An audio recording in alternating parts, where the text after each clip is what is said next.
if you are Amianle, ake mene sani amenya metu Danfa Mantse mona to if you are actually let the imbejambo imbejamo le tashi lelenka atolumo de shin atomogo ya wo itago sanato mo kwata no chemepe amisusuye ame na ake mene sanato Danfa Mantse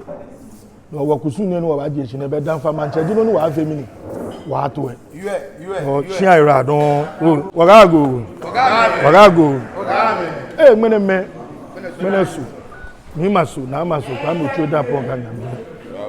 ofinyungba oba jo aflane no hawo won oba tukusu ku de imeji ni ba to shi ane amba bo shi ade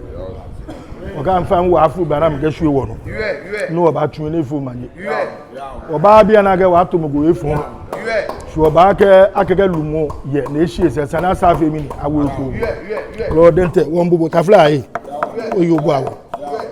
awo no afia ne fe kunu yele Teshie blog ko manye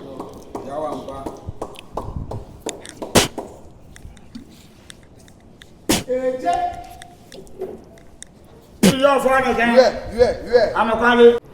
Mela.